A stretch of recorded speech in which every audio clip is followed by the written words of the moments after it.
Oh, come on, Lincoln, you know me well enough, I'm speaking. Now, are you sending a message that you have to stay awake? I know, really. I was in Hawaii last night, red-eye this morning, got here at 6 a.m. Okay. That's the look. That's the Which I like typing up the bylaws and Well, stuff. walking for the week, but then we Want to make sure. fly that- around. I don't go anywhere. I don't know. You heard your name? Hello, Lauren. Some North Union Where'd you stay in the water? irrigation stuff ones. Oh. Actually, The been putting Marriott, in writing. Disney, Okay. or the These guys Airbnb? know Know there's what's a there. Working through that with them. Have you ever done it before? Send Between the two of them, over right? all those folks. Yeah, and it's just a conflict alone that they're gonna be. But there is something I discovered in there. My in-laws As a just stayed board there member, 3 weeks I can ago. be paid up My to brother $2 and sister-in-law per didn't meeting. know in that one between the two, or in the Airbnb, so. That's coming out. They, It's, it's a really fun thing to marry. I think it's 1856 or something. Yeah, I was gonna say, she's always saying that. so cool. I love that area, I love it. Yeah. We stayed at the Marriott a year.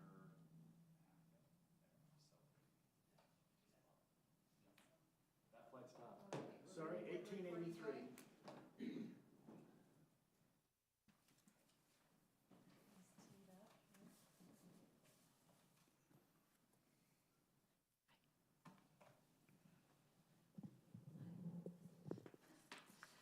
All right.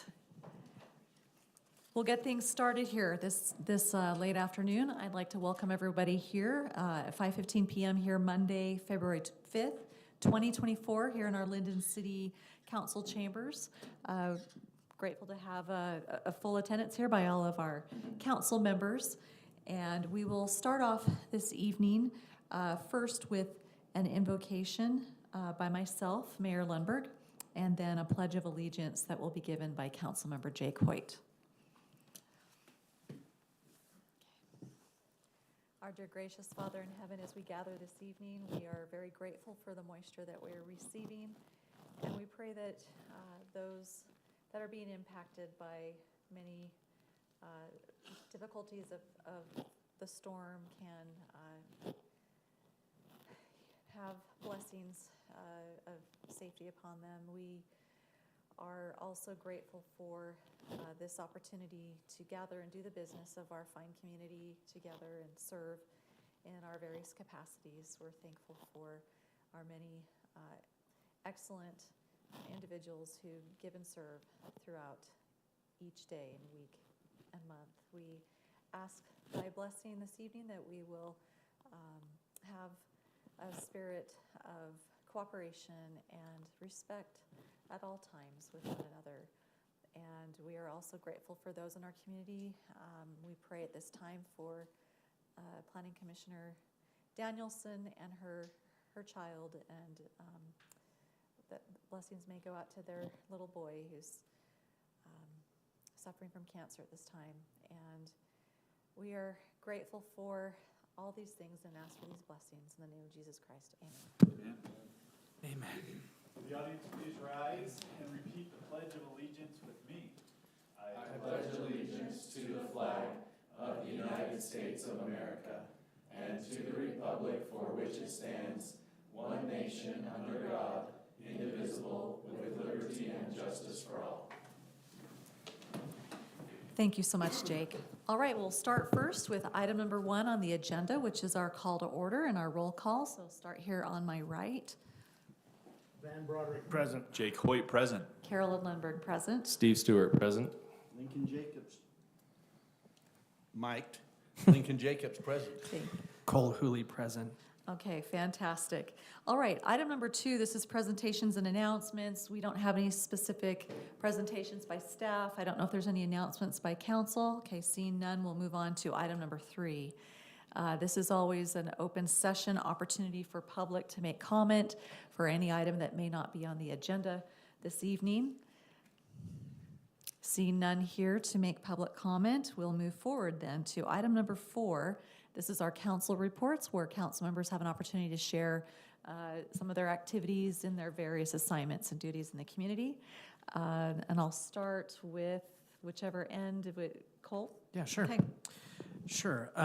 So for The Tree Commission, there's an agenda item today that we'll be talking about, so that she'll cover that. The Centennial had a lovely Roaring Twenties party, very successful.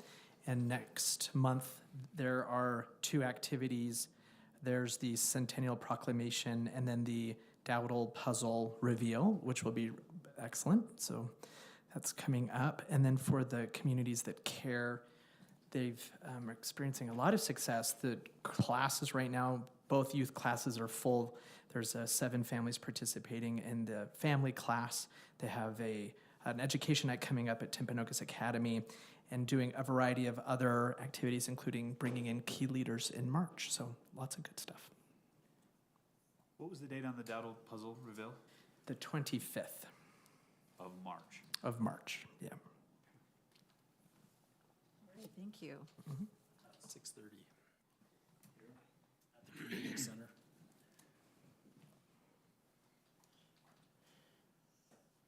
All right, Lincoln, you have anything? I don't know, do I wait for you to call on me, or do I just, Just I want to give you a can just chance move to forward. make your notes. Just fine. North Point Solid Waste, we have an agenda item a little bit later on. I've been to one of those meetings, and there's some discussion exactly how I get integrated into this group, but it's working out, and we'll deal with that agenda item later on. Parks and Rec, always something going on there. Sounds like they have a chess tournament coming up. When does he have that?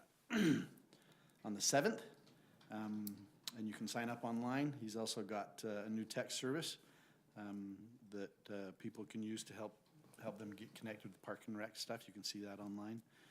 I had a brief chat with Bryce. It sounds like he had had a couple of candidates for the building inspector role, and he was excited about both of those. I think he said he felt there was a really good opportunity in either one of them. That was a week ago, so I don't know what's happened in the meantime. And then it sounds like Mike's interviewed a few to fill Mary. Not that either of those roles can ever be adequately filled, but it sounds like they are working on it. I think that covers it. All right, wonderful, thank you. On January 17th, the Youth Council braved a very snowy day and attended the Utah League of Cities and Towns Day at the legislature.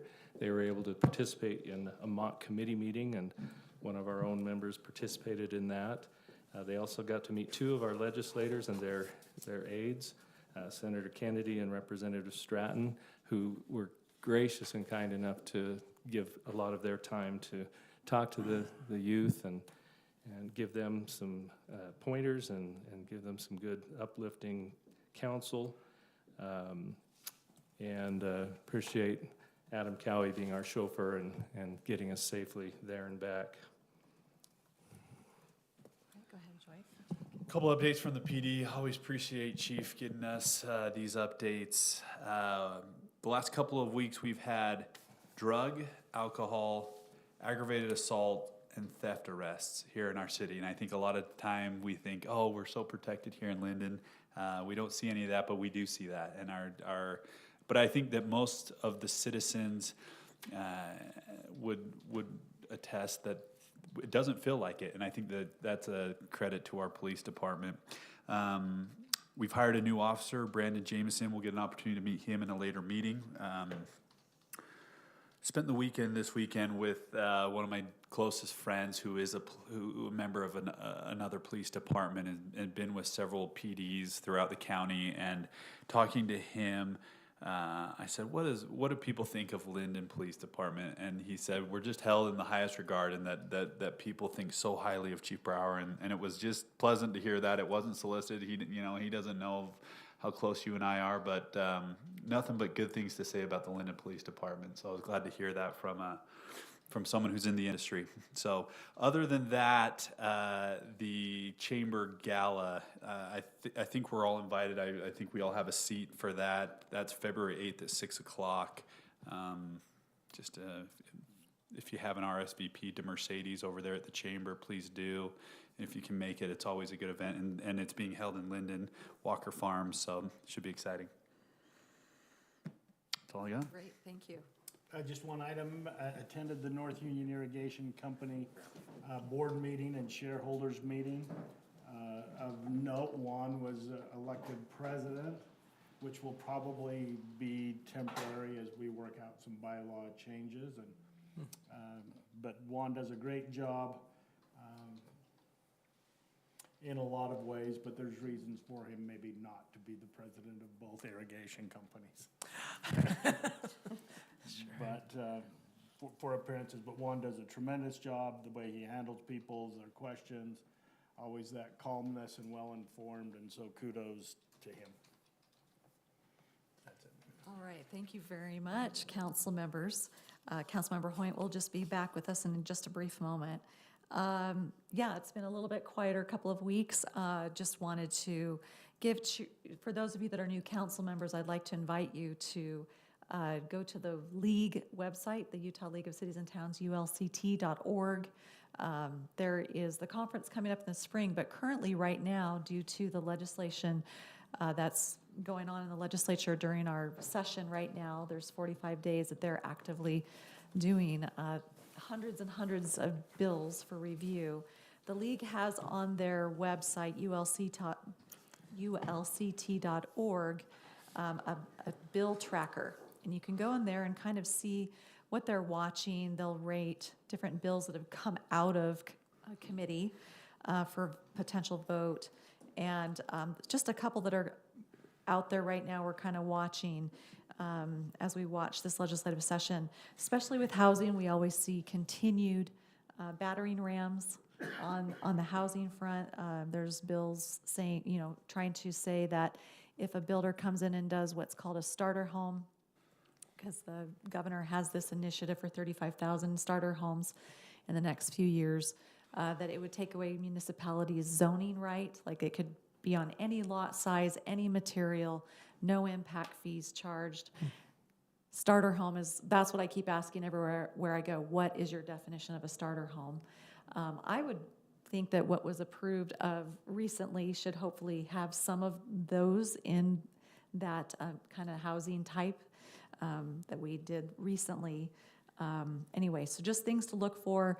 Mr. Cowie also does a great job. If there's something that comes up with the league during the session that we recognize could really have a significant negative impact here on local land use or taxation here within our community, within cities, then it does help for council members and mayors and elected officials to reach out to our local legislators who represent us in our area and just let them know how these things may negatively impact us. They really do listen to the elected officials. So we'll kind of keep you guys posted as things are coming up for votes that may have come out of committee with still some difficult things wrapped around them, and hopefully they'll listen. So, and then also, just wanted to double check for the month of February. I'm sure Adam's going to mention to you, we do our big budget kickoff, so we'll learn a little bit more about that. It's a great time where we get with all the department heads and just learn about the different projections that they're going to need this next year and kind of get that financial reporting. That's our main fiduciary responsibility. All right, and that's all I have here, and I'll turn the time over to our administrator's report. Thanks, Mayor. A few things. So you mentioned the budget kickoff, so that's February 22nd. It's a Thursday.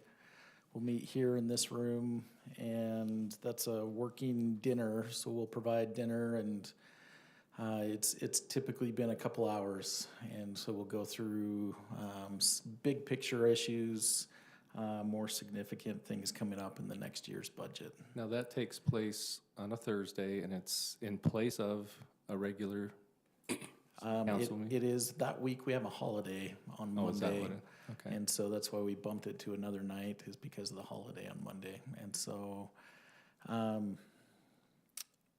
that When you will say be our working city meeting, is council anybody meeting.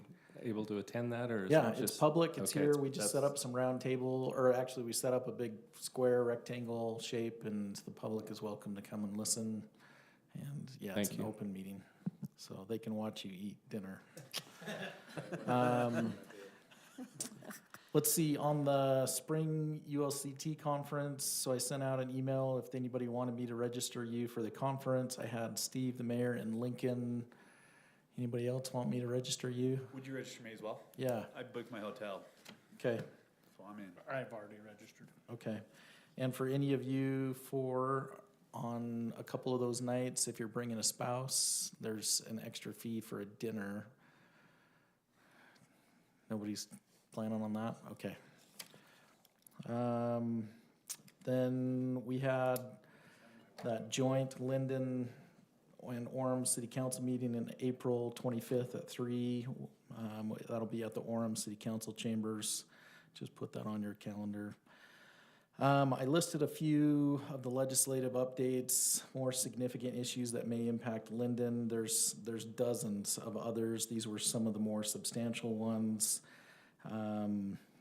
And really, I don't know that I'm gonna spend much time there. They're changing. Things happen rapidly. I was up there at the Capitol today, and a few other ones. HB 289, this is dealing with the property rights ombudsman. It sounds like this has some traction, where if somebody takes the city to court and the court rules the same way the property rights ombudsman did, then there could be some attorney's fees that have to be paid. So that right now that is opposed by the league. Another one that came up today in their discussion, SB 172, it's a Mining Protection Area Act, which essentially prohibits any city regulation of mines, and which is just blows my mind that would be the case. And they have to have had an active mine, but the definition of that is extremely loose.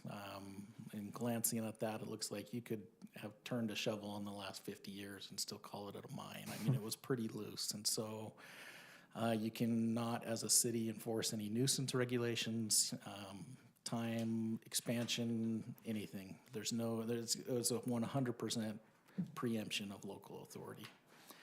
And the basis, this was primarily driven by sand and gravel operations that are saying they're having to travel too far to provide good prices.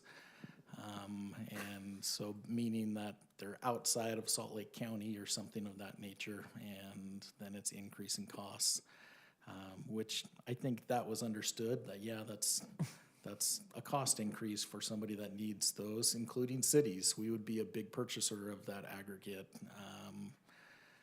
But do we want those in our cities or impacting our residents? And so that was something we were definitely opposed to as a league of cities. And then also just something that we are in favor of, HB 367, the transportation utility fees. This would be something similar to what Pleasant Grove adopted a few years ago. It went through the court system. And what happened at the beginning of this legislative session, a bill was first started to prohibit cities from being able to adopt those fees. And the league has worked with that bill sponsor and got it to where they're actually now some stringent requirements, but it is possible to adopt a transportation utility fee. So we're grateful that the league worked with them on that. What's the number on that again? Sorry. That one was HB 367. Dealing with transportation utility fees. So several of these other things haven't passed, except for that first one I listed there, HB 257, the sex-based designations for privacy. This was big in the news. It was called the bathroom bill. Yeah. This will require us as a city to look at a feasibility study in all of our facilities of whether or not we have to put a single-sex occupant bathroom in our facilities. And I think the way it's worded and it changed was it went from just bathrooms to changing areas. And I think the only thing that's really going to apply is our aquatic center. And we have a family, quote, family changing room that I think will qualify, but we have to publish some sort of report or something of that nature. So hopefully that's not a big burden on us at this point in time. So I think that's good for now, Mayor. All right, thank you very much.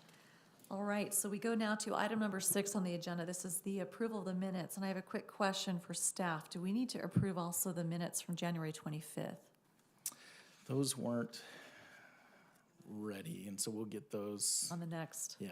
meeting? Okay, very good. All right, so these are for the minutes from January 16th. If you have any notes for the recorder, any changes or additions? I reviewed those, and it's interesting the tone that Brittany portrays from each of us versus, and I thought she did a great job. And so I'd motion to approve the minutes of January 16, 2024 as presented. I second. All right, we have a motion by Councilmember Hoyt, seconded by Councilmember Stewart. Any further discussion? And I just sent very few things to her through email, so. Oh, perfect. Okay, very good. With those amendments? As adjusted. As adjusted. Okay, great. All in favor? Aye. Aye. Okay. Sounds unanimous. All right, the minutes are approved. And then now, item number 7 for our consent agenda, we're going to be looking at our 2024 Arbor Day proclamation. And is this something, so this is, we are very proud to be in Arbor City, USA. We do love trees here in Lindon, and we recognize the quality of life and what they do for the environment. So each year we have an Arbor Day celebration that's put together by our tree board committee and our Parks and Rec. We also have by our tree board committee and our Parks and Rec. We also have right now during the centennial a challenge to plant 1,000 trees and shrubs in as kind of as a celebration of our 100-year anniversary as well, a joint effort with the community in their private yards as well as the city in their plantings and developments. And so we have a QR code. People can go register when they've planted, and we're hoping to accomplish that goal. So we should probably get an update. Are we keeping a running total on the website? There is a running total. And I don't see anyone here from our Parks and Rec department, but they do have that, and I'll try to get that next time for you. All right, so I'm not sure if I need to read this out loud or just as You don't- presented. That's up to you, Mayor. Okay. Oh, I think you should read it out loud every single line. Someone's just a little bitter. Oh, dear, the hazing. I reviewed it. I think it looks great. I think it's Okay. something we should be a part of. And I move to approve the consent agenda item as presented. All right, wonderful. If anyone would like to read the Arbor Day proclamation, that will be in the fully approved, it's in the staff report and also in the minutes. But basically, we love to be a Tree City, USA, and we recognize how they beautify and increase property values and enhance our community. So I'm proud to go ahead and move to have that. I would like to ask for a motion to go ahead and I approve this motion, proclamation. Dan seconded. Okay, motion by Councilmember Hoyt, seconded by Councilmember Broderick. Any further discussion? All right, all in favor? Aye. Okay, wonderful. None opposed. All right, so we'll move forward then. We're now on to item number 8, and this is a public hearing. We are continuing this from a discussion, an agenda item that was presented originally on September 18th, 2023, in regards to a zone change request and application. So I know. make a motion to open a Okay. public hearing. Very good. Okay, motion by Councilmember Broderick, seconded by Councilmember Stewart to open a public hearing. All in favor? Aye. We are now in a public hearing. Thank you, Mr. Florence, for presenting the information. Great, thank you. So this evening, the next item as well, these two items are kind of combined together, so I'm going to talk about both of them as if they were one item, but you have two different agenda items on your agenda there. So in September, WICP made application to change the zoning on the property here at 625 North, 2800 West, from commercial general A to mixed commercial. And at that time, the commission had some reservations about changing that zoning.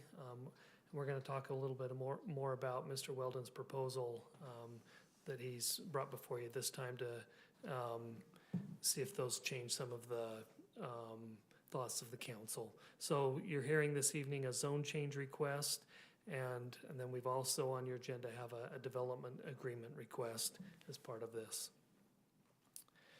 So in 2017, let me go back real quick. So this property, you can, just at the top here, this all used to be zoned Commercial General 8A. This property here in 2015 was rezoned to mixed commercial for an office warehouse building. In 2017, Mr. Weldon petitioned and had this property rezoned to mixed commercial. And then at that time, there was a couple different proposals for where this parking lot is at. The first proposal on the right here was for an office building. And then about midstream, it was changed to 2 retail pad sites there on the corner of 2800 West and Pleasant Grove Boulevard there, or 600 North, sorry. In 2023, so this last September, Mr. Weldon petitioned for the zone change for this office warehouse building, and these were the renderings that the council was provided at that time. The Planning Commission, on a 6-1 vote, recommended approval. The council continued it in September to be able for Mr. Weldon to come back and take some of the information from the council about looking at more of a retail design or a mix or hybrid of retail and office warehouse design for this corner. The reason for that was the future vineyard connector that may go through this area. And so the vineyard, this is our transportation master plan. On the right side, you can see 600 North would extend and connect into Vineyard Connector at some future time. And then Vineyard Connector will be this frontage highway, basically, that will go through this area. So the thought was, in the future, this becomes more important, this intersection, as a potential retail component or retail building. And, how does that affect the city as kind of our last property in this area that could take advantage of that.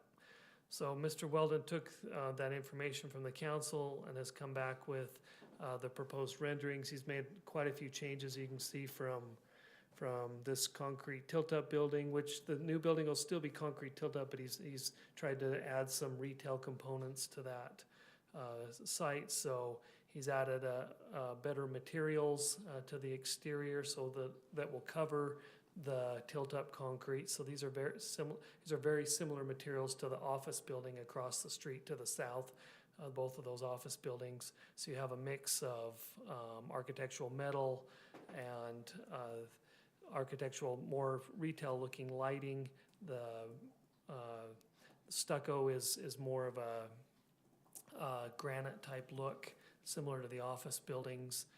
The canopies over the doors have more of a entry feature. The signage on the tops of the canopies are kind of more of a retail look as well. And then they've also added the what do you call it at the top? Sorry, my mind just went blank. But anyways, you've got more of a decorative cornice treatment at the tops of the buildings as well along the roof line. If you go back to the site plan, so all 4 corners are designed this same way. So the back of the building looks the same as the front of the building. And so those corner treatments have greatly been enhanced. You can see the total view of, this would be the south side of the building there. The site plan has stayed the same, but each corner has the potential to have something more there. So you could have areas for tables outside or merchandise areas. So if you had a restaurant or if you had merchandise, you've got areas to display those on the corners of the buildings. We looked at parking. So this building alone doesn't meet our parking requirement, but if you look at the entire site as a whole, there is plenty of parking. There's well over 800 parking stalls. This project, adding this building meets the parking standard. What our city code says is that parking has to be, for shared parking, has to be within 350 feet. And so you'd be able to, or Mr. Weldon would be able to meet that with this project here to have sufficient parking for the entire site to meet our code. I would recommend that if the council does approve this, and I've mentioned this to Mr. Weldon, that we would want to see some better pedestrian connections, crosswalks, sidewalks between especially these these office buildings to the east and these other properties. There is already a cross-access easement between these two properties for parking. Mr. Weldon said there is already one between this property to the east and these. I have not found that, so I would want that confirmed and as reviewed as part of the site plan approval. So with that, I'd be glad to answer any questions about the zone change. Ms. Weldon is here as well. She can come up and answer any questions for you. They've also been talking to me about potential tenants that may go into this building as well. All right, council, any questions for staff on what was presented thus far? I was here as a candidate sitting out there in September when this was brought up, and I remember some of the comments, and I just remember Council Member Powell talking about loading docks and things that were visible and such. Is that changed here? No, the loading docks are still here. Okay. Yes. Sorry, I didn't see that. I think Mr. Weldon and I had a discussion this week that, depending on the tenant that goes in there, they may not put those in yet. They may plan for them, but they would have maybe some knockout walls in there that if they need them in the future, they could put them in. But that's not a guarantee, but that's something he had discussed with me. So the requested zoning change, what does it allow here that it doesn't allow with the current zoning? The warehouse use. Okay. And so, and I should have mentioned this in my presentation too, that the reason for the development agreement is the mixed commercial zone would allow this building. This is kind of the design standard of the mixed commercial zone. And because we're proposing something different, something a little more upscale, that's what would be in the development agreement, is these renderings to hold the applicant and to these renderings and the site plan that are proposed. All right. I know that this will change and there's nothing set. I was down there and I noticed multiple vacancies currently, and so I just didn't know if there were, what type of businesses are courting this sort of offering. I'd love to invite Lauren Weldon and also the manager Delana Dutton, if you'd like to come forward and maybe address some of the questions here from the public as well as our council. So I don't want to confirm names yet, but Sure. there are some volleyball companies that are going to go in, is what we have. And then honestly, a lot of our vacancies are the office, but some of the office companies want to do a retail store in there. It hasn't been confirmed, but I had a meeting last week with one of the owners, and they kind of want to put a food store in there. We told them the idea, open up your menu a little bit more and offer some more food items to do all the businesses around here, but they haven't fully committed. But we told them we would save them space. And then I think Mark is working on a pickleball company, but I don't know for sure if we will. And Elite Turf is also one of your tenants? Elite Turf may or may not. Okay. I think they may have got a little bit ahead of themselves, but still maybe. Okay, well, great. I would just like to commend your team. I know when we first were looking at this and we said, hey, we're open to a hybrid concept with mixed commercial here. You really have done a good job with coming back and bringing quality commercial elements that will speak to this as a commercial opportunity, but still have that blend of some of those companies that need the warehouse in the back. And so, the additional fenestration, window treatments, all, materials. I think this will be a great product for Weldon Enterprises with having that variety of tenants, as well. So we're hoping this is a win-win for Lindon and for WICP. May I address Yes. your question specifically? Yeah, thanks. We don't have, we do not have any vacancies in our warehouses. As Oh, a matter okay. of fact, our tenants are wanting to continually add, so this would actually. That was just in the office building. I saw those then. Correct, and we've actually leased that space as well. Great.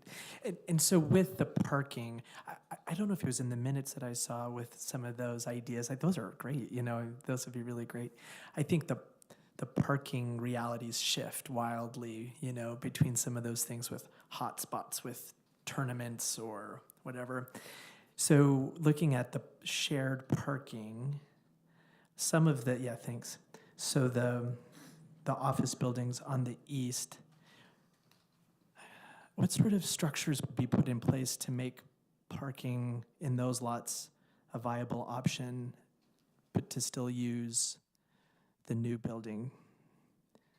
I went down there, just drove down there, and I just got to think about folks who might have assistive devices or things, and others. It was a bit of a hike, but maybe there's ways that they make pathways, or how does that work to keep people safe as they navigate the parking lot?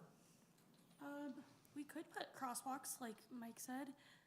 We're open to any ideas. Some of those things, Yeah. I think that'd be great. Yeah. Just to keep people safe, Still having a ton of people work from home. Sure. Even though it's leased out, so we've noticed that no one. A lot of open spots were there. A lot of open spots, yeah.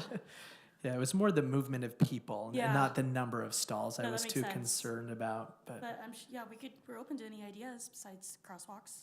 that'd be awesome. Yeah. When's the next pickleball tournament? That was a blast. Maybe March, depending on the weather. If not, maybe May. I appreciate you guys inviting us out. You guys bring to the market such a good product, and you've brought a lot of great businesses to Lindon. Very impressive, very, very high-end businesses. Great, you're bringing great people in. Appreciate Thank you. that. Beautiful campus, too.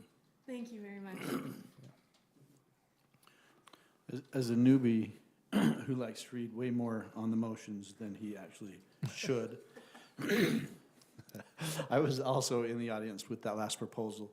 And there were 3 nays, one from the Planning Commission in a prior meeting, and I reached out to her today, and 2 from the City Council, 1 City Council member who's no longer here, and I reached out to them today as well, and I know Jake's here, and the mayor had some thoughts that she expressed. So I took comfort in knowing that there would be some representation of history, right? Because that's important. Sure. We don't want the new guys to come in and just do 180s on everything. So I tried to appreciate their perspectives in forming my thoughts. Relative to the parking, I didn't know what I should have looked that up as a newbie. I got to remember to check everything. But I went back in my career in the IT industry and I looked at how far I would have to walk to get into my office. And I think from there over across, just immediately east, was like 340 feet. And my last company in Salt Lake, I was walking normally 780 feet. And sometimes I would get out to about 1,200 feet. So, handicap, accessibility needs, I think you can address those in the close regions. At least I felt you could. There definitely is a big difference in the curb appeal that the building has done. I'm very interested to hear any of Jake's comments relative to that and Mayor's comments relative to that. But I appreciate you guys going and trying to make that difference and coming back and presenting this plan. It looks like a sharp place. As far as the loading docks go, you can't put in any retail without a loading dock. So, do we have to hide it around back? I don't know. It didn't. And knowing that across the way, American Fork, that's all industrial, right? So.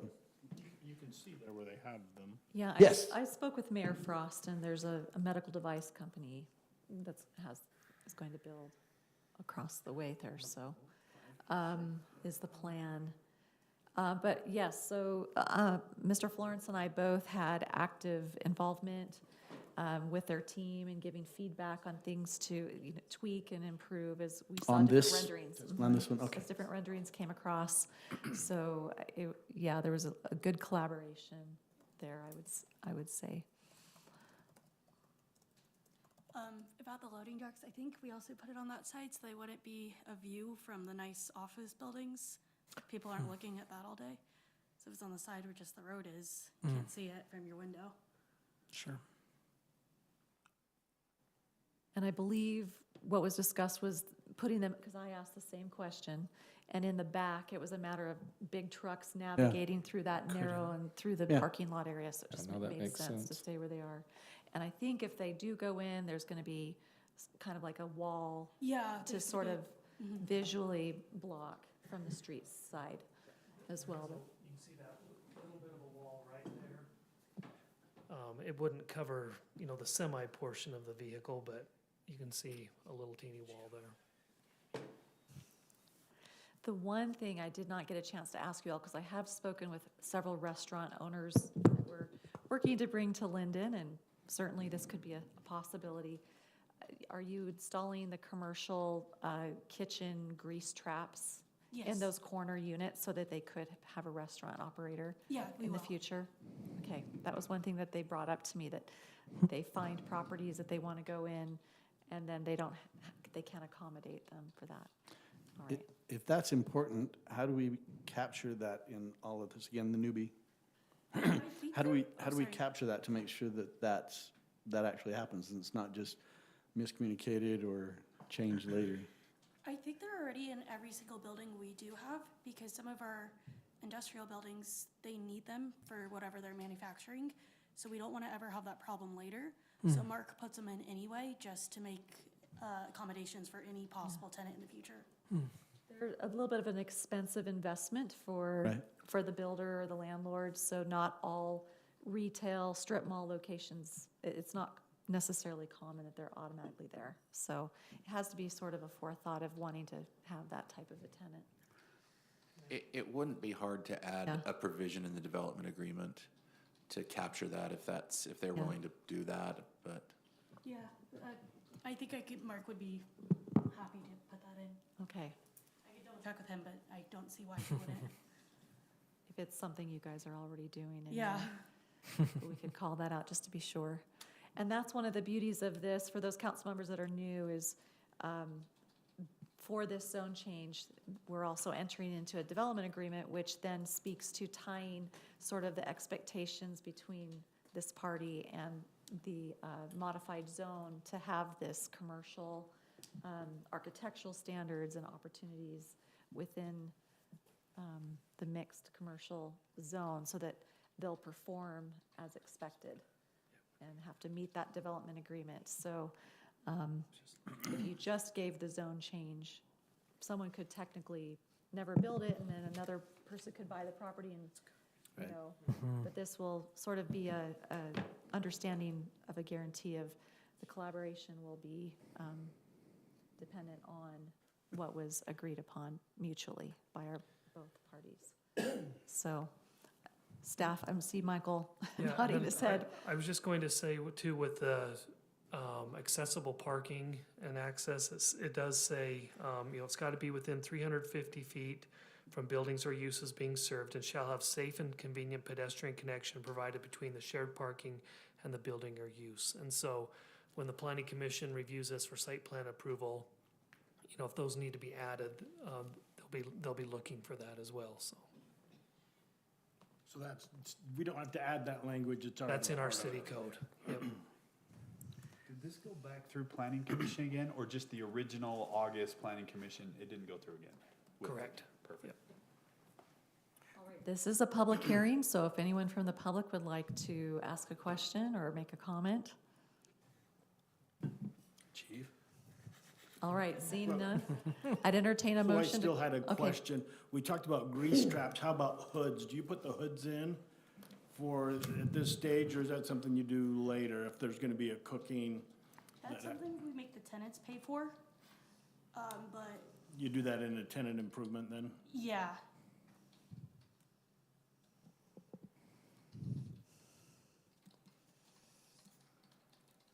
Jake, you were a nay before. They've addressed some things. I'm curious how your thoughts are about the things that they've addressed. Yeah, I'd love to chat about it. First and foremost, I I love what you guys have done down there. I really do, and I'm a big fan of flex space. Financed it on my day job, and I'm a big fan of the space.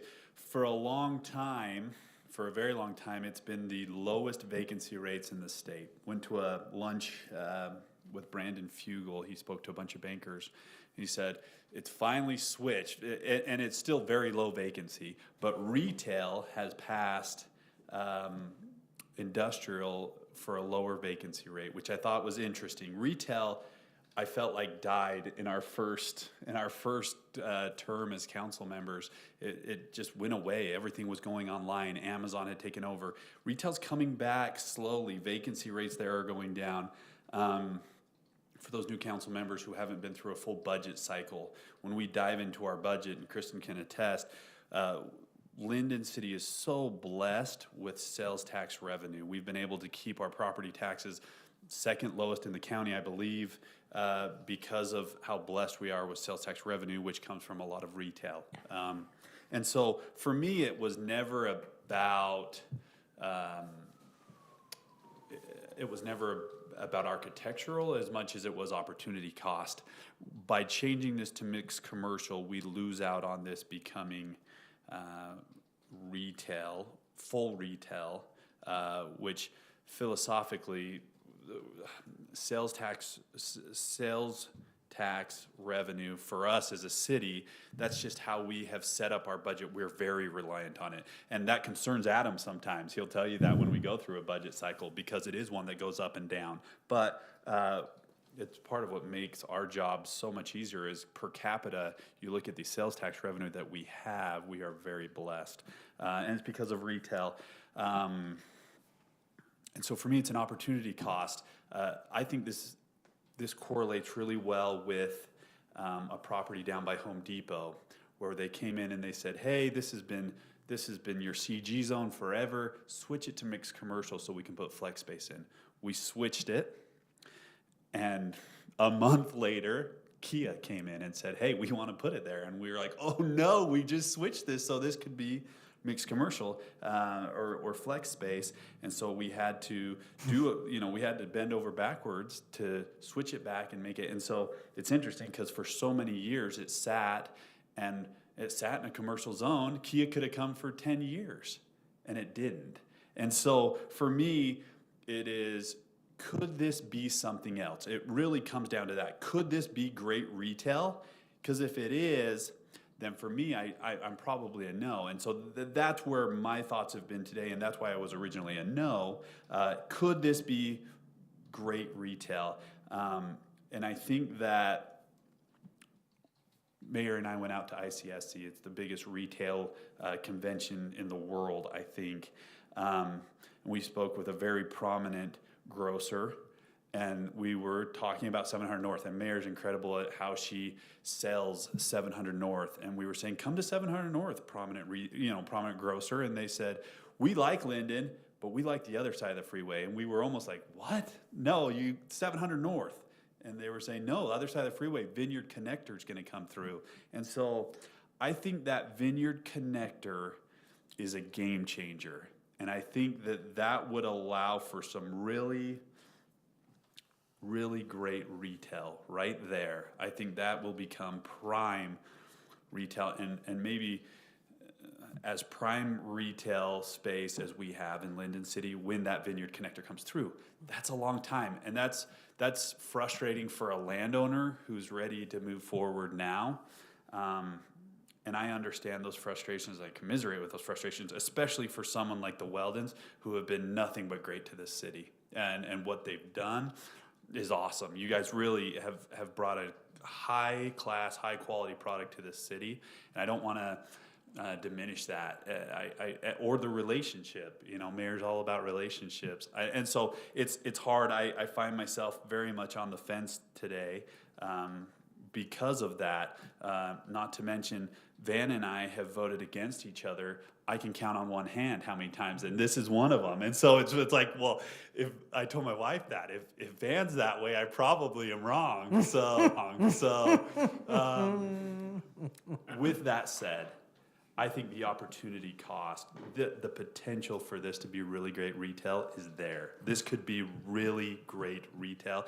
When Vineyard Connector comes in, and because of that, I find myself leaning, again, on the fence and appreciative of so much of what Weldon's done, but leaning towards, I really, I appreciate the architectural improvements, definitely improvements, and I love the look of the building, would love it in so many places in our city. In this specific spot, I think we gotta stick to our guns in this, with a CG zone, to allow for that potential retail. And it's hard because it doesn't guarantee it. And, office vacancies are super up. And so I don't think that we're going to lose out and have an office space come in and put a big office space. I don't think that. I think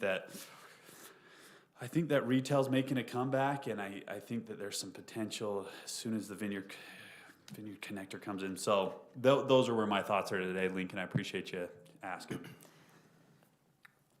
Do you have a sense of what you would do otherwise with the property if it didn't change to this mixed? Do nothing. Just leave it as a parking lot? We've tried to get retail, so the first floors of some of the office buildings where they have 500 people working in it, we've been saying to restaurants around Lindon, move over here. You'll get business from all of these companies. No one will move. So we've tried, we've reached out to Chick-fil-A's, we've reached out to different, and we can't get anyone. And then Mark always brings up, I know Mayor's been working on it, but the sewer smell. So he doesn't think that we have employees complaining about their health problems with the smell. Sure. No one's gonna eat. That's what the feedback we get back. Okay. Although you do have some restaurant potential tenants looking at it right now within those spaces, and when we get the TSSD smell worked out in the next couple of years, hopefully. I love what Jake said. As a city, we want to be very strategic. And when you guys came to us with wanting to just do one of your traditional buildings, we said, hey, do something that can attract retail. And I think you've done that here. I think you've created an exterior and an opportunity that will attract potentially retail. And it sounds like you have prospective tenants Yes. that are retail. And Yes. what I would love to share with you, Jake, is I just recently attended the Utah Valley Chamber, one of their big luncheons, and I was surprised how many, Utah is incredible for startups. We're one of the best startup locations in the US. And what is really starting to happen now that's really interesting with the retail, one of the reasons retail is doing so well is people often will start a new product. I sat by this gal who invented like dresses that twirl for Disneyland. There's like Disney bounders, like adults who are obsessed with Disney and they want to dress like, it's a whole thing. You'll have to look it up. I won't explain it here. I've heard of this company. But I sat by her at the luncheon. They are exploding, and it starts with someone doing it in their garage. Then they move to a warehouse, and now she's looking for a space. This would be perfect for her. She needs the warehouse to, produce the product, bring it in from where they have it made overseas and assembled.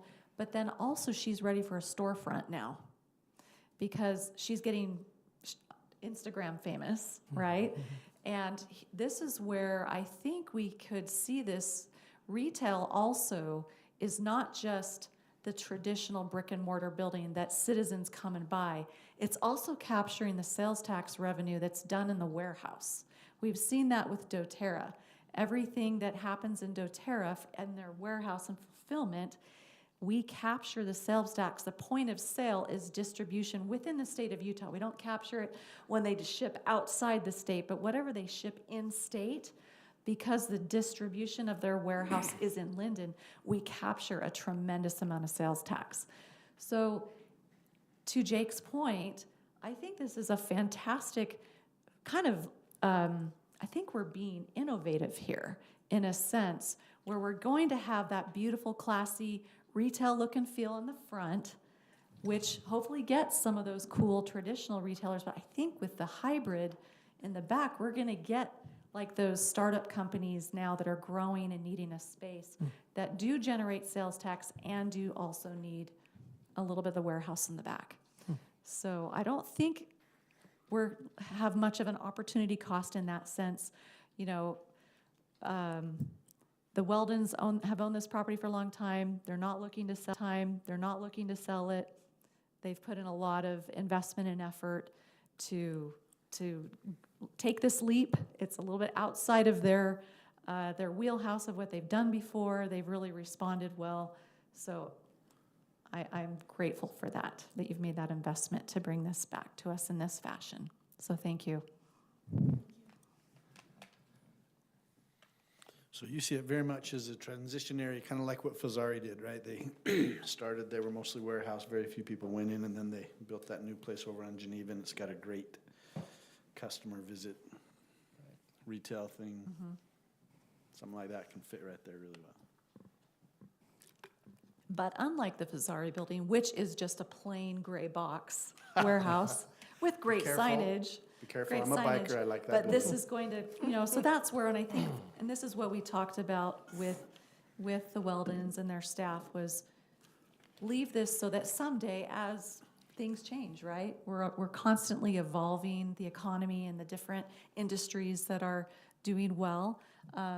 This can just have your traditional, it could convert from front to back to a full retail box store, because the front will lend itself to attract those types of tenants as well. So the potential tenants, are those type of tenants, would they be classified as retail tenants? Or would they be classified as? The volleyball is a volleyball club, so it's children and maybe some college kids. I don't think that's really retail. Okay. But the other company that we have moving in that we met with last week, that one would definitely be retail. So it's like there's not enough appetite for you to be able to pull this off with the current zone. It sounds like some of your tenants wouldn't qualify because the nature of their business needs this new designation. Yes. Okay.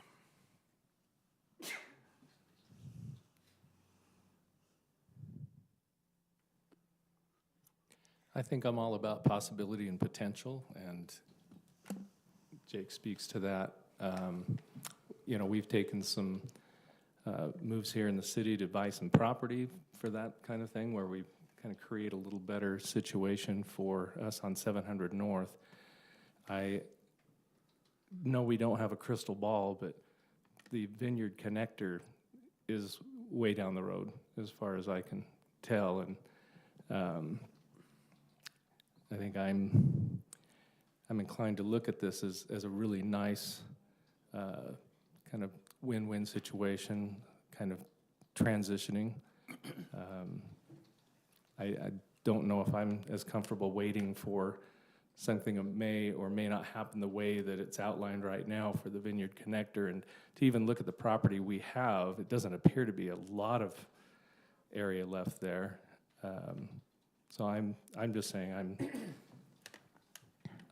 I have a positive feeling about what they've presented here.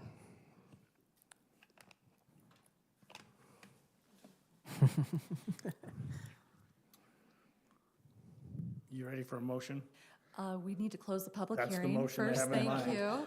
I have a motion to close the public hearing. I'll second Okay, it. we have a motion by Councilmember Broderick, seconded by Councilmember Hoyt to close the public hearing. All in favor? Aye. Okay. Can I just share one thing? Yes. Real quick that may, just as an FYI, I want to identify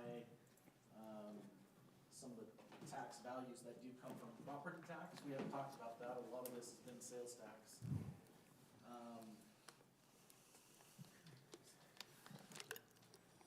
So as you look at both sides of the interchange, so this, on the east side, this is largely commercial. Thanks, Mike, for turning that on. Largely commercial, so this is kind of where the R&R barbecue and things are in Pleasant Grove.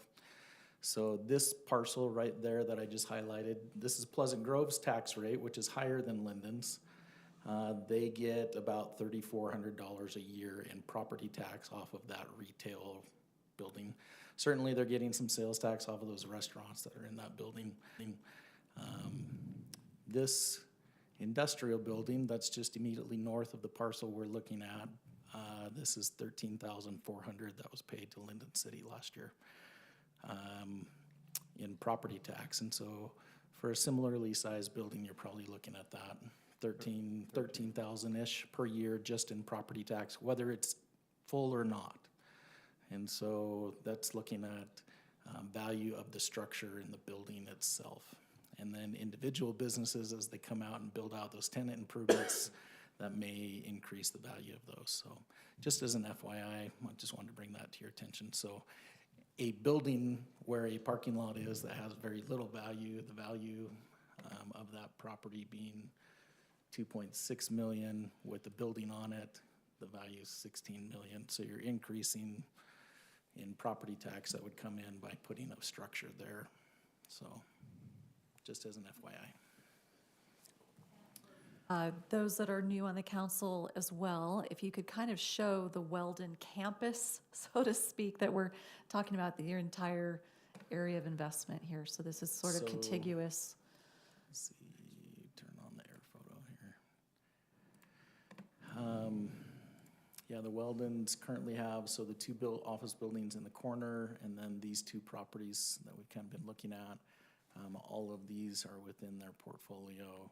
These two buildings here, and then across the freeway on the east side of the freeway, they've got this office building, these three flex office warehouses, and then this office building. Did I miss anything? No. No? I want to buy another one. Looking at more land right now. Oh, my goodness. Everybody wants to buy another one. So just as an What would be a good FYI, example of potential, it's hard, that's probably stretching. I'm thinking, what's the potential sales tax revenue? You shared the property tax. You know, yeah, it depends on what goes into those facilities. So, I mean, a good example of something that, wow, we just didn't realize, I believe the Fazari building right there is that the mixed commercial? They are in our top 20 sales tax producers because they sell bikes that are worth $5 to $10 grand each. And so, that's one that's just off the charts. An interesting one on 700 North is Kizik, is a shoe manufacturing company. Their corporate headquarters is right here, and this building is an office, but it also has I think there's a loading dock in the back right there. And they're in our top 30 now. What's the And name of that company again, sir? Kizik, I think is how they pronounce yeah. it. It's like the shoes that you slip on without having to bend down and tie your Yeah. laces. Son-in-law loves those.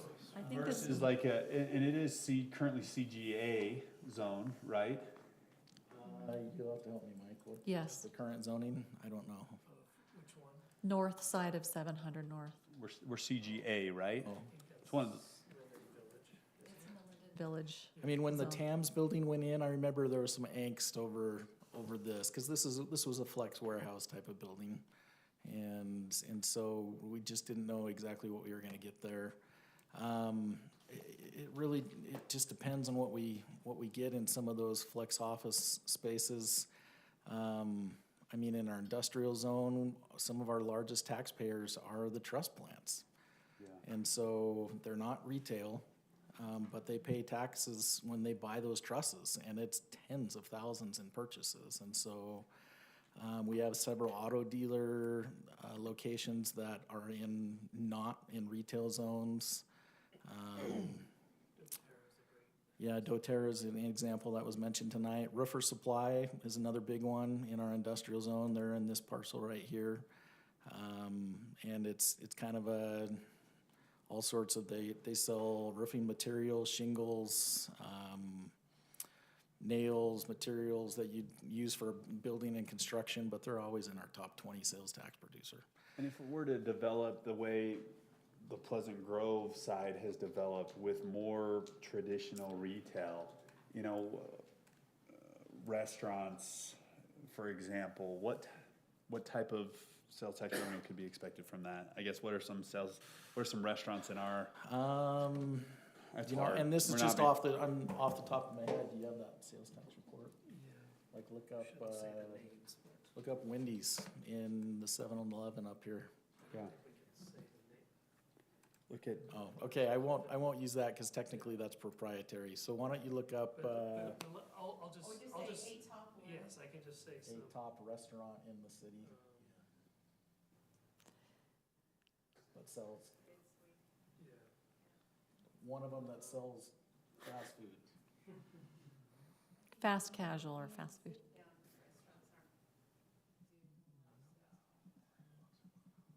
Yeah, sorry, I just can't see it right here. I'm so impressed that you can They're just not in look our this top up and tell 50 us. This is A awesome. lot of times. It takes a lot of tacos and Volume. soft drinks. Yeah, a lot of hamburgers. But it is, looking at the staff report, it looks like it is CGA8, which would allow for vehicle sales, right? So there's a pizza place in town that would bring in, this last month was about $900. So 12 months of $900. Grand. So you're getting, and then a little bit off of property tax. But it's also zone CGA8, so potentially it could be one of the last places that it could be a car sales lot, or no? What's that CG? Call it being the overlay for I think you guys prohibited car lots. We in don't have all of this auto on, area. in this area. I was thinking, thought. Oh, CGA? yeah, I was thinking the A was auto, but I could be wrong. Give me just a second.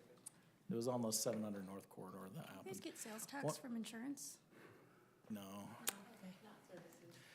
So something that could happen, I'm just Leads, throwing this but- out, in these commercial zones, office uses are permitted. Yeah. And so you wouldn't get necessarily a sales tax off of some of that, but it is surprising. I was sharing with, Steve asked a question earlier today.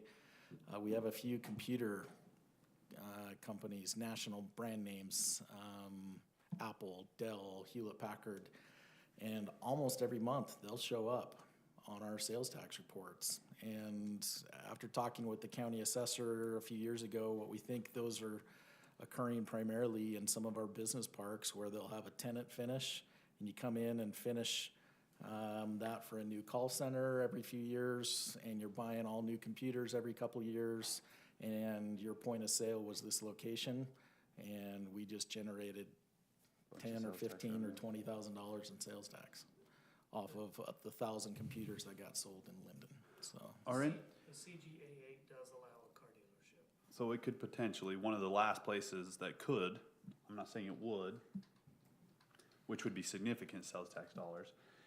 Are there any of Weldon's current properties that are bringing in sales tax revenues? Do solar companies give you guys sales tax? Because we have a few solar companies. No, unless they were selling stuff Airborne? right there. Would. Airborne does. Elite Turf, I would You guys are Airborne. airborne, right? I would Yeah. say And the yes, escape but room. I don't know a And the escape dollar room. off the top of my head. Um, So, I mean, look at Google Maps and it shows highlights some of Bottle. these businesses in The there. Dowdle facility, yeah. Online sales. They have storefront there. as well. Everlights, that's a great one too. yeah, Everlight. But we just got a new solar company from Lehigh. I'm sure that one probably does.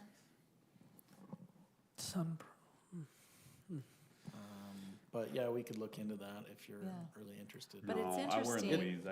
I appreciate it. It's interesting to wanted see to the bring that- property tax Yeah, I wanted to bring that valuation issue is up a of, advantage. just because it's zoned retail doesn't mean that we can't get, or just because it's zoned something else doesn't mean we can't get sales tax off of it, and so. And the very point of this design is to be retail friendly. So it Yes. keeps that option. And if you had a great tenant, you'll take them. If any council know of any great tenants, to tell them about this Yes. opportunity, this site. And I'm sure if you got an auto dealer, you'd accommodate that too, if the price was right. I think something that's been going through my mind, Jake, that you've kind of articulated that's been helpful for me is there's like two principles that are playing a little bit of tug of war in my mind. And one principle is that the city's fiscal vitality is highly correlated with the variety of retail and other options. And so having a variety protects us during like pandemics, because it shuts down entire industries. And so having a variety is important. And so foreclosing on an opportunity that would really insist on some of that is like an opportunity cost. So there's like that one tension. And then the other tension that I'm experiencing in my mind is wanting potential business owners to have the context to be successful as much as possible, because failed businesses aren't good for us. And there's that waiting game then where it's like maybe in X number of years, it would end up being the right sort of environment. And so those are the two tensions I'm finding in my mind, where it's like, I'd like to present another tension that their company presented as well, is a lot of their tenants, you saw that they've made significant investment in all their different campuses. They have straight up warehouse, they have office, and then they have this kind of a concept, they have office warehouse, but now this would be a retail with warehouse component. This is a new variety of potential type of tenant, and some of their tenants want to move. They're growing. They want to stay in Lindon, but there's not a place for them to stay within Lindon. yeah. So they do a great job of incubating a lot of starter companies. And so they're interested in this type of investment, spending more on a building than they typically would, what was first presented, because they see the value in those incubating companies to stay within the city. of Yeah, Lindon that's too. interesting. So, Sorry, not to belabor this too much. So this was a chart that I prepared. This is actually fiscal year 16, 17, so we're going on 8 years old. So take it for what it's worth. But at the time, this was our top 20 sales tax producing businesses. And I had just kind of broken them out versus on the type of business. So our retail auto in that fiscal year had generated that much. This was before the city's take, so this was their total tax from what I remember, and so we would be a portion of that. But if you look at everything in our commercial zones, was 2.6 million. Sales tax in our industrial zones, of those top 25, was 1.2 million in sales tax. So just as an FYI. right, and as you talk about that variety and that healthy ecosystem, it's the business to business sales. It's not just the brick and mortar traditional, standalone store for people to come buy stuff. It's also the online sales that are happening. It's the manufacturing and then the distribution that happens, and we capture that tax. It's, getting a better and higher valued building that's going to generate property tax, which is the most stable tax, right, versus the fluctuating retail. So all these are definitely good factors to weigh. Yeah. If it just became another office building, less opportunity for sales tax to be captured, and that's the current zone as it is now. It could just be office, whether that would, like to Jake's point, whether right now would be in the best interest of anyone to build, who knows? Yeah. So anyway, lots of good information, hopefully for you to consider.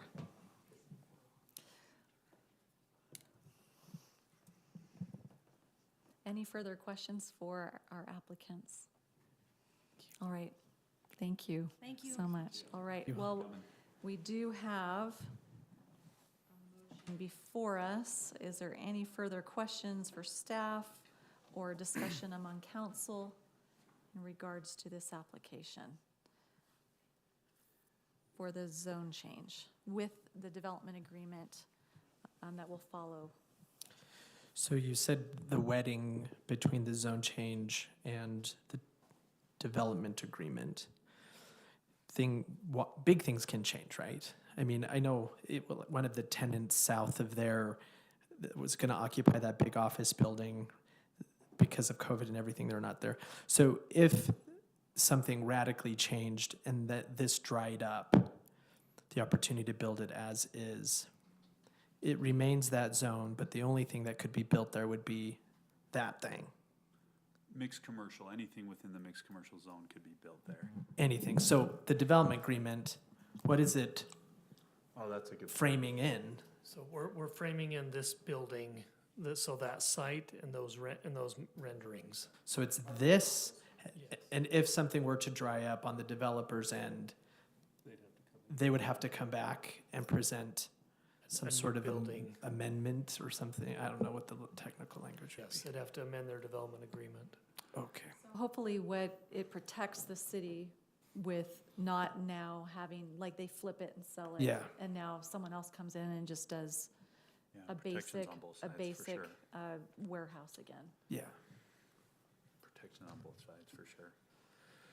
So sometime, I don't know if we, I'm trying to, Brian, in the past, have we ever had a situation, I'm trying to remember council members that are here with me that have served, where we considered a zone change, but if they didn't fulfill the development agreement, it reverted back to the original zone? No, because, I mean, this development agreement runs with the land. If they sell the property, it runs with the new owner has to build this as well. The development agreement ties everybody in, so we don't have those reverter clauses because it's binding on them and any of their successors. So. We record this on the property? Yeah, we record this on the property. Okay. So if they were to sell it to another person who's like, no, I've got this commercial offering that I want to bring in, we're like, sorry, you've got to do this thing. Yeah, I mean, they would have to come in and we'd have to make an amendment to the development agreement. Okay. Which, and Mike's would be the one having those conversations, and let's say it was Tesla. I know there's a Tesla out there, right? He would know we would be very interested in that. He would be bringing that forward to us, and he would be giving them a very positive communication, no doubt. So then we would change the zone back. If it was a more preferable. Okay. The exact same thing happened with The Kia. Yeah, he brought it, he said, wow, you really would? I'll take it to the council. We switched it back. Okay. So I don't know that there's a ton of risk there. Thanks. Great questions. Thanks. I worry, there's just no way for us to guarantee retail there. I appreciate, and I think that this increases the chances, but it's just another concrete tilt-up. And I love concrete tilt-ups in a lot of places there, but this specific piece could be real retail rather than an afterthought retail, which is what it feels like right now. Because really, potentially, we could have had retail in a lot of these buildings that Mark's built, and we just haven't. And I just don't, while I appreciate it, I think realistically, I don't see retail going in there. I think it will continue to be what the other several buildings have been. But I appreciate that the likelihood has definitely gone up with the changes that have been made. Sure. I think what staff was illuminating was that we have had tremendous, basically, retail generation taxes through Sure. non-traditional retail structures. That's, I yeah. agree with that. I just think that this is not the last, but a very prime piece for traditional retail rather than afterthought retail, which is probably an unfair term. But with that said, wherever we end up tonight, if we end up approving this, I'll be very happy, very supportive, as always, because it is a beautiful building, and I love these types of buildings, and they bring forth a great product. For me, it's just that piece. I would put this building all over Lindon. I really would, especially with the upgrades that they've come back with, which is, a great good faith effort on their part.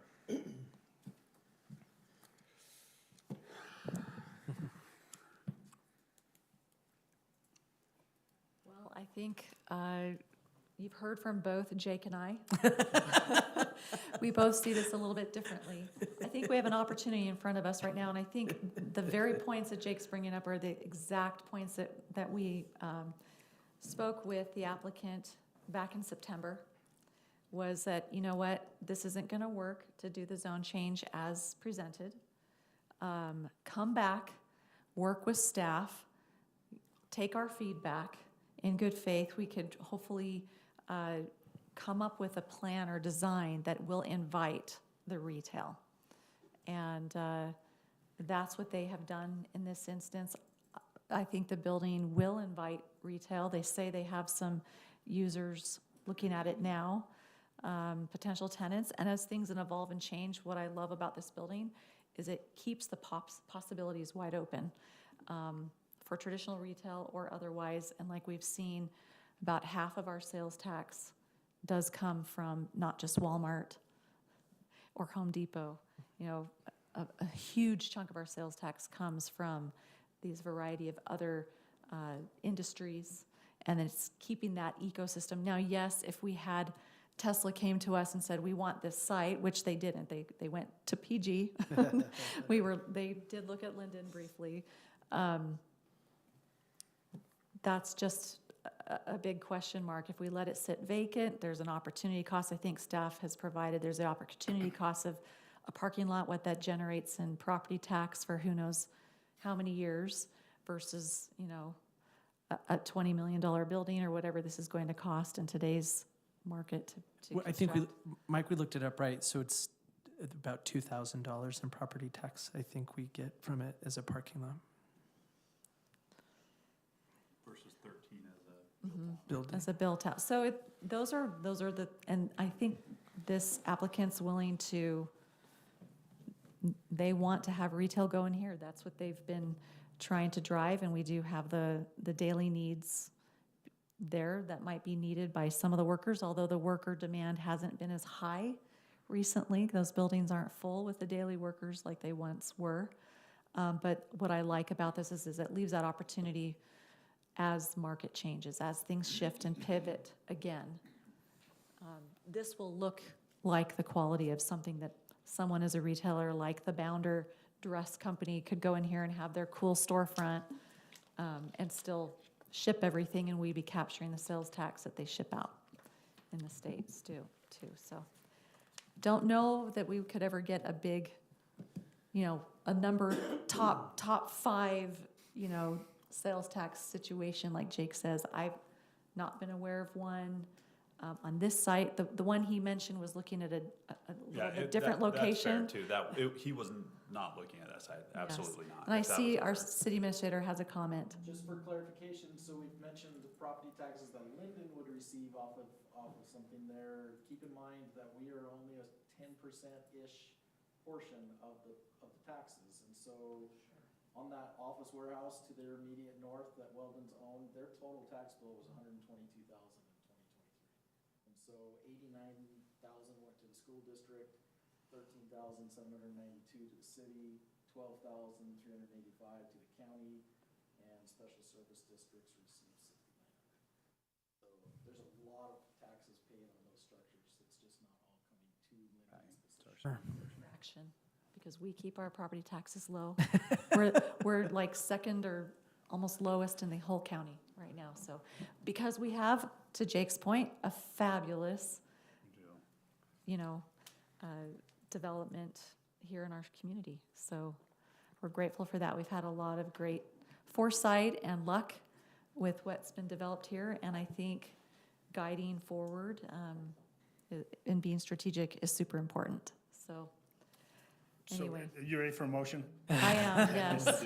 I appreciate all the comments from everybody's, their thoughts and concern and enthusiasm, but I move to approve ordinance 2024-01-0 to amend the Lindon City zoning map from commercial general A8 to mixed commercial for the parcel number 67-013-0004. I second.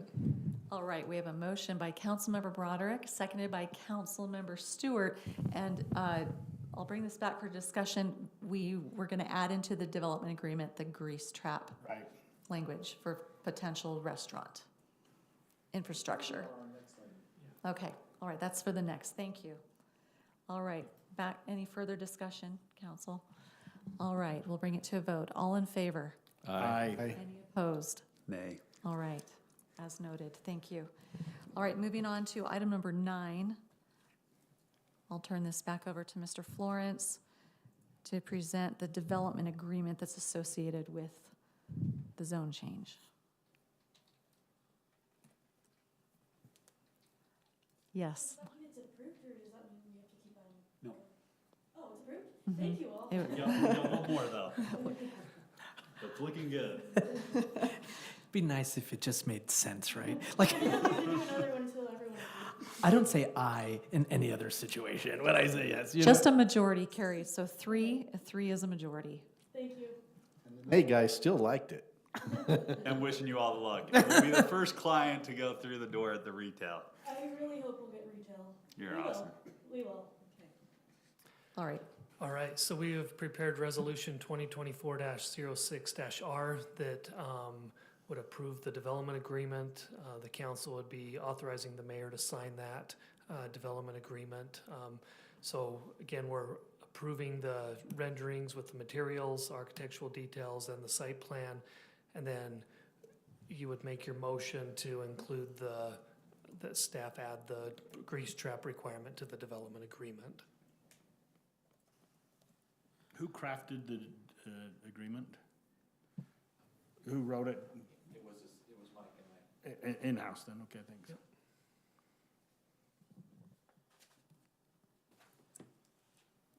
A lot of protection on both sides there. That's smart. Have you guys read the agreement and okay with it? Mark read it too. He's fine with it.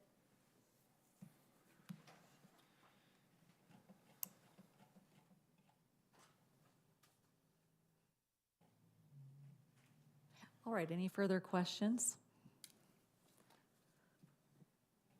I'm ready to make a motion. All right.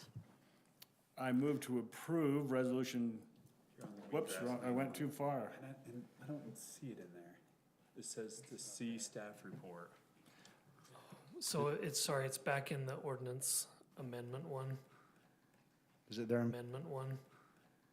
is it there in 57? You can just make a resolution or a motion to approve that resolution number. I make a motion to approve resolution 2024-6-R with the amendment to put in grease traps. We're gonna determine how many.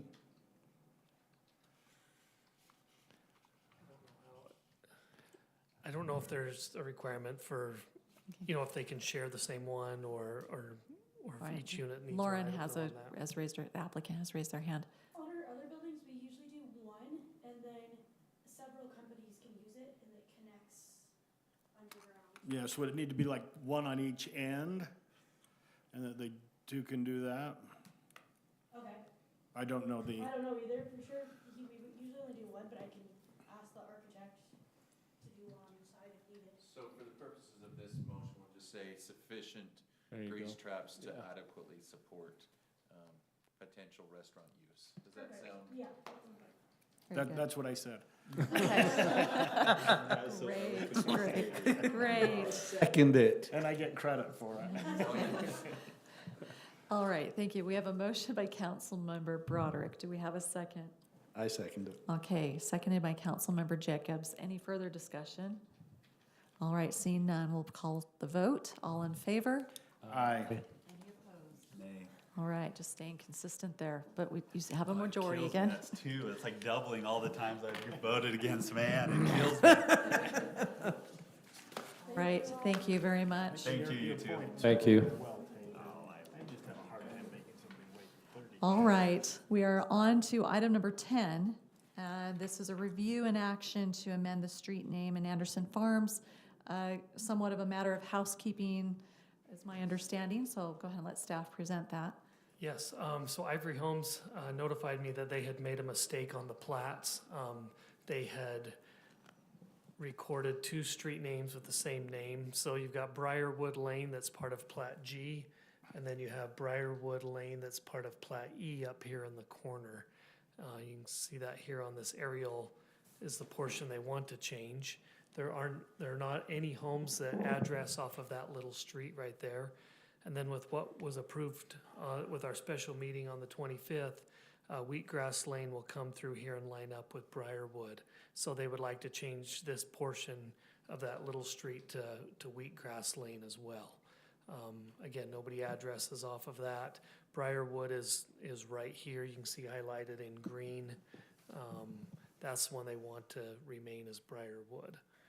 So with that, we've prepared a resolution. Revolutionary. Resolution. Yeah, sorry. It was half, huh? Thank you. So, Seems like a no-brainer, right? No-brainer. No It's unintended just- consequences you're worried about. I'll make a motion then. I move to approve resolution 2024-3-R as presented. All right, we have a motion by Councilmember Hoyt. Any second? I second it. Seconded by Councilmember Jacobs. Any further questions or discussion? sorry, what number did you say? 24-6-R? This says It doesn't 3. match we've got a conflict between the staff report Oh, and what's on the agenda. Oh, yeah. -6 I believe it. on the, I believe it Dash R should. is on my agenda. In the staff should be report, it's 6-R. The last one was 6. The last one was a 6-R. Yeah. I think, So it's just a typo. 2024-3-R is the correct one. Scroll down to the resolution. Let's see. Let's see, I've got 6. You know what, we'll verify that on them. We'll get with Brittany and make sure we've got our numbers correct on that. Whichever one is the correct one is what I want. Okay. oh yeah, the resolution does say 3. All right, so we've Yeah, been, the 6 is the commercial change down in there written up. okay. Oops. If you All right. Approve the resolution, we'll verify the numbers. Okay, motion and a second with staff will confer upon the revolutionary, apparently it is a revolutionary proposal. You're numbered. All right, we'll get that straightened out. We'll bring it to a vote. All in favor? Aye. Okay, any opposed? All right, street name is now adjusted. All right, so item number 11 now is, this is also a public hearing for a budget and fee schedule update presented by Thanks, Mike. our Kristen, Finance Director, and I would appreciate a motion to open the public hearing. Make a motion to open a public hearing. Second. I second. Motion by Councilmember Broderick, seconded by Councilmember Stewart. All in favor? Aye. Take it away, Kristen. Adam, can you actually open the revised one? Okay, so, we have a budget amendment. We do these periodically throughout the year as things change, and, we've provided notes, beforehand so that I don't need to go through every line. That would be a lot. But, I just wanted to draw your attention to the screen. There is some, changes. And so it's not a change to the budget amendment per se. What happened is there was an error in bringing forward a use of fund balance from a previous budget amendment. And so it should have been for the RDA, for the 700 North CDA, it should have been 439,400 brought forward instead of 419,400. And so then that just changes some of the totals, but it's not changing the net. The net change of what we're proposing for the budget amendment is still the same, because we're increasing revenue by about 15,000, so we're gonna use less fund balance. So that's the change. So the change isn't changing, just the ending number. All right, thank you. Any questions, council? For the new council members, so the GL numbers, or that, you know, how we use with the accounting, are here, and then the changes there. Sure you figured that out easy with the references to the notes. I'm not sure if you're familiar with this one for the changes in fund balance. That's just saying on this top yellow line, we're starting with these fund balances and these funds.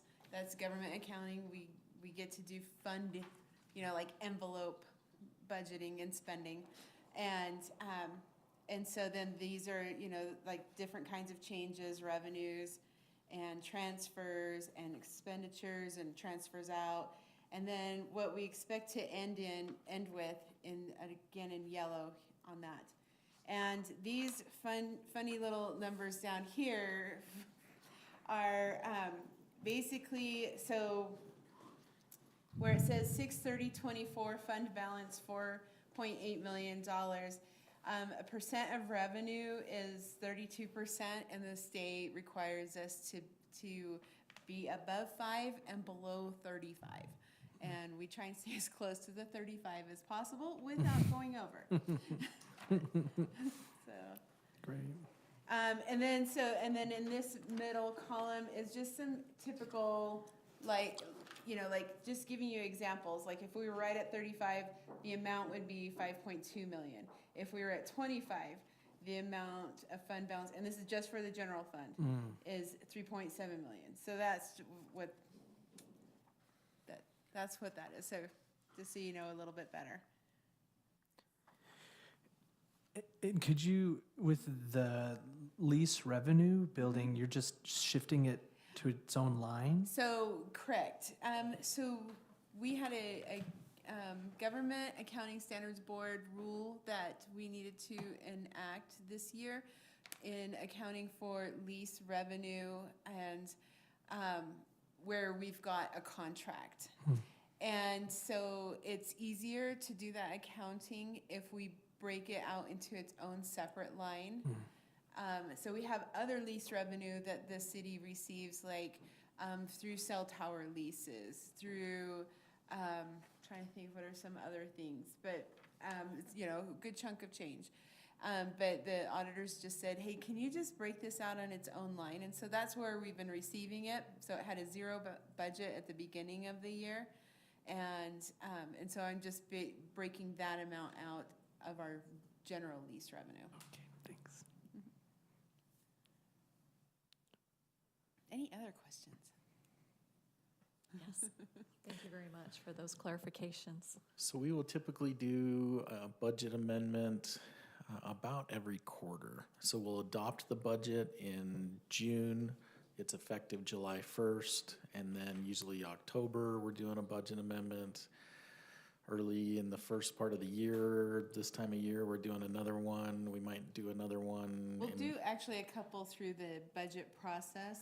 I think the next couple will come with the budget process as we're like adopting the 2025 tentative budget or proposed budget, or definitely with the final budget. We'll do a final amended budget for the 24 year as well.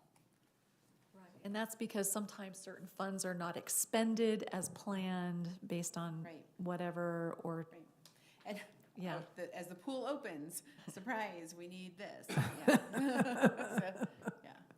So Yep. just so that I make sure I track with what you said, essentially it's like there was an overage of revenue, and then there were some areas that we needed to spend more money than anticipated, and those are netting out. So we're spending as much money. So each at the line end is of it. different. Yeah. Right. So some revenues, like what I was pointing out with the RDA in particular, it's based on the tax increment that we receive, which is part of the property tax.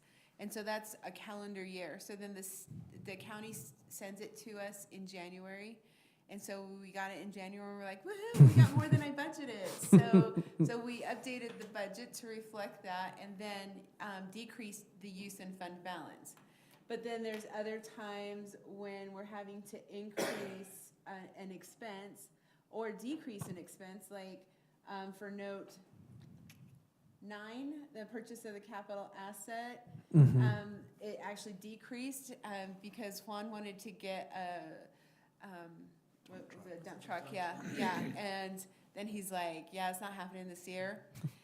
So we took that out, but then he said, but I do need this other thing that's like $31,000, and so, yeah, so a net decrease.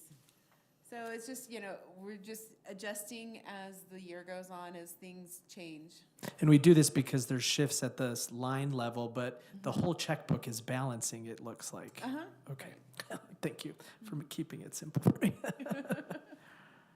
All right, council, any further questions or about what you have before you? If not, we'll entertain a motion. Do it. Sorry, before we do the motion, I need to cover the fee schedule change. Oh, okay. Apologies. No, I'm Thought sorry. you were concluded in your presentation, sorry. Yep. So, and it's just really quick, it was in the staff report, and it's just the Oh, Dowell yeah, the puzzle. Centennial products, so Great.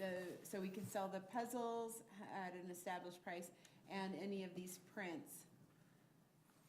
And I already had people asking me this weekend, when can we buy the puzzle? Nice. Ready to order. Okay, and we're gonna get that up and going for Yeah. pre-sales and figure out a system of distributing those once it's been unveiled, so, with our limited staff. Yeah. PG, when I talked to PG's administrator, it was just, you gotta come in and get it and show us your receipt. Just and we pick up at the verify it. front desk. So, That would be better than trying to do it at the unveiling with, yeah. with like 2 people. So it'll be paid online?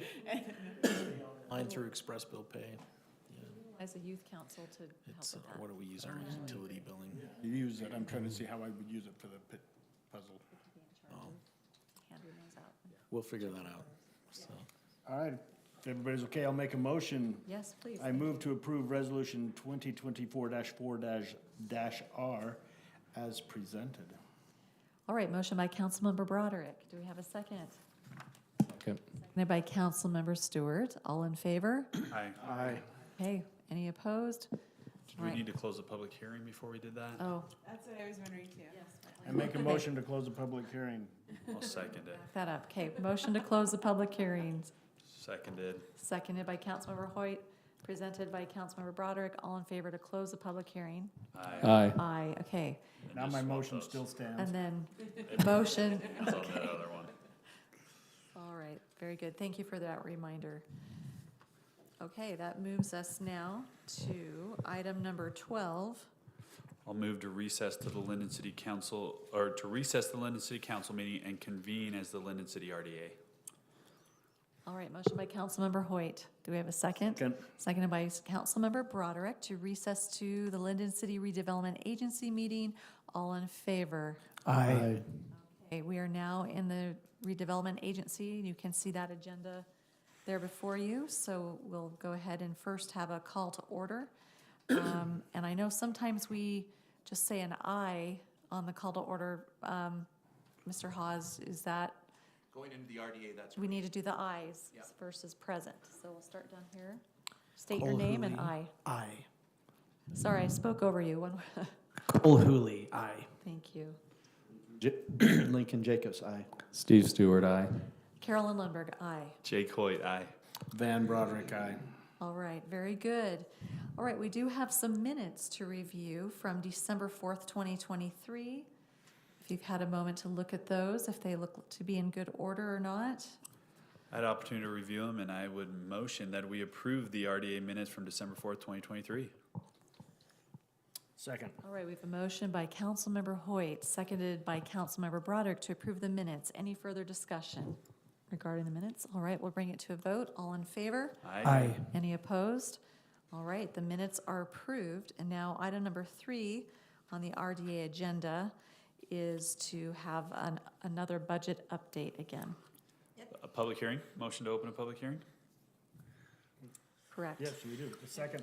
Thank you. Motion to open a public hearing on these budget updates by Councilmember Hoyt, seconded by Councilmember Broderick. All in favor to go into a public hearing? Aye. All right, we are now We're there. ready to move forward. Thank you. So this is for the RDA, which is one of the funds of the budget amendment just presented. It's at the bottom of page, I don't know what the page number, it's the first page of the budget amendment. So it's the bottom there that has to do with the RDA, and it has the changes that I talked about just in the fund balance ending. And again, and then it's the second column of the changes in fund balance. Are there any questions on that? And this would be as revised, right? So, As revised. yeah. Sorry, I'm on the wrong page right there. All right, more number crunching for all of you to look at, but we do have regular audits and our staff passes with flying colors with our outside audit committees, and so thank you for doing such clean work. I'll motion to close the public hearing. All right. Second. Motion by, Somebody else to say. okay, motion by Councilmember Hoyt, seconded by Councilmember Jacobs to close the public hearing. All in favor? Aye. All right, Council, bringing it back to you. Any further questions or comments regarding these adjustments to the budget? Great job. I'll move to approve Resolution 2024-1-RDA, amending the fiscal year 2023-24 RDA budget as amended. All right, very good. We have a motion. Okay, motion by Councilmember Hoyt, seconded by Councilmember Jacobs. Any further question or discussion? All right, we'll bring it to a vote. All in favor? Aye. Opposed? All right, that carries unanimously. All right, so, I move to adjourn the Lindon Yes. RDA meeting and reconvene the Lindon City Council meeting.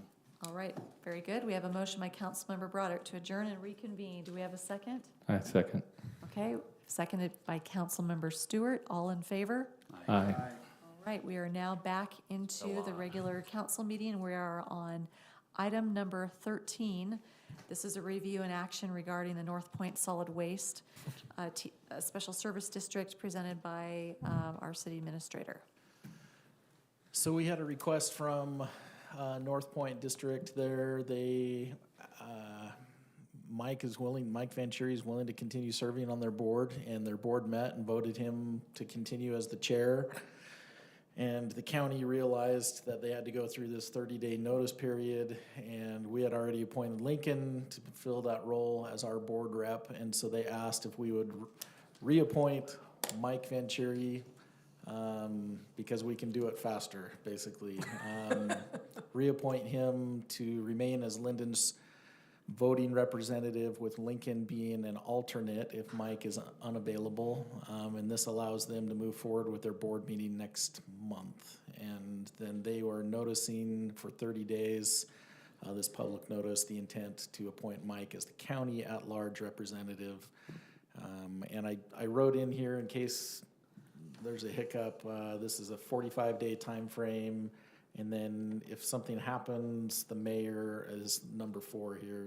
The mayor can extend this for an additional 30 days past the original 45-day time frame if something quirky goes wrong. So it's kind of like, we want Lincoln, well, we don't want, well, we kind of want Lincoln, well, we want Lincoln just a little bit, maybe more later, but Absolutely for now. not. I think this was more of a, we're helping out the We district absolutely so they want don't lose Lincoln. their chair, and Sure. so. What was explained to me was that, Mike has been very passionate serving on this board and done a fantastic job. They made him the chair. They have some rotating members leaving, and they felt like because of his longevity, that would help provide some continuity to their board. We expressed that, as a policy here in Lindon City, we want our representative to be a current elected official. And so they were going to change their bylaws and do some things that would retain Mike anyway as an at-large, and then they discovered, well, we don't want to go that route, we're going to back up. And anyway, so it was just a matter of kind of procedure.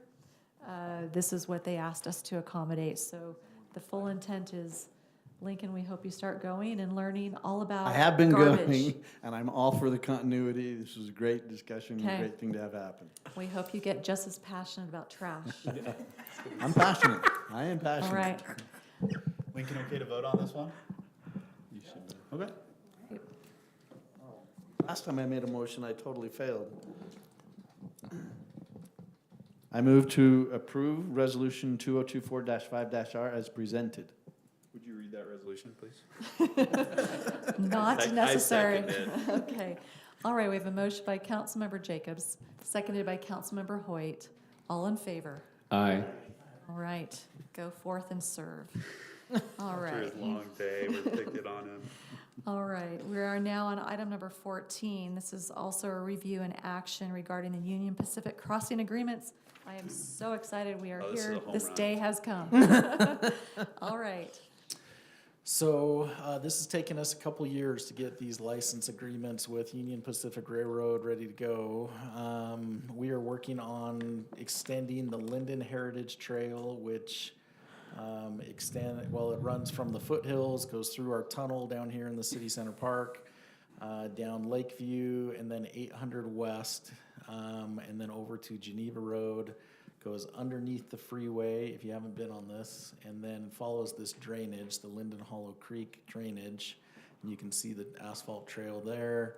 It currently dead ends just across from the power plant. So we have an easement and have obtained grant funding for, this is considered a trail, a transportation method. So we've obtained some transportation funding to complete the trail from Pioneer Lane, follows the drainage, goes through this little swath, and then down 2000 West, crosses this little railroad spur right there. Jeez. And as it heads south, this is now, if you haven't been down this way, I would encourage you, go take a drive. 1600 North now connects. So this is a through street, goes all the way through to Geneva, Geneva Road now. So the trail will turn, cross at the intersection of that new roadway, and then we have another crossing here. So these two tracks are the front runner tracks owned by UTA, and they have always been good and easier to work with. Union Pacific has been a challenge. And so as part of this project and the crossing, they're making the project improve the entire width of the road. So we have to put in new panels and basically rebuild all of their crossing. And do that in both sections. And so it's an expensive aspect of the trail, but it's majority of that is covered by grant funds. Our match is 6.77%. And we are getting close actually to already fulfilling our match on Taken this some project. heavy lift. We had our engineering staff. I've pulled in the public relations, public affairs senior director has met with us a couple times. He's been great. We had to go to MAG and get the original grant funding upped by a significant amount. The cost to build this out went crazy, like it has everywhere. The railroad takes forever. They And so do. costs just go up. Yes, and you know, we were a little hamstrung because you have to use their contractors for all the work. And so anyway, it is what it is. We're thrilled to have this day that we can finally, you know, no longer have this Heritage Trail will be the first lake to mountain. This Heritage Trail will be the first lake to mountain trail in the county connecting up to the Murdoch. So it's going to be fantastic with everything that we're doing down at the lake. So for the community, and lots of people are excited to be able to start using it. So This is a tremendous day. Yeah. I think we've been talking about this for so many years. I think it's been and, the entire time I've been on the council. you know, it's just awesome. As someone who runs on that regularly, the dead end right there, it's frustrating. I've seen people who try to kind of go around it, and they're running down that road to the way station. This is so great. Appreciate you, Mayor, for the work you've done. This is a great day. all right. Well, with that said, any further questions for staff on this? So All the right. amount of money, this was just the permits, it's not the service, it's not the, It's the Correct. agreement. So that- it had estimates in there on the costs of the construction work, but we don't know the final on those yet, so. I move to approve the Union Pacific Crossing agreements for the Lindon Heritage Trail project as presented. All right, we have a motion by Councilmember Stewart. Do we have a second? Second. Seconded by Councilmember Broderick. All in favor? Aye. Okay.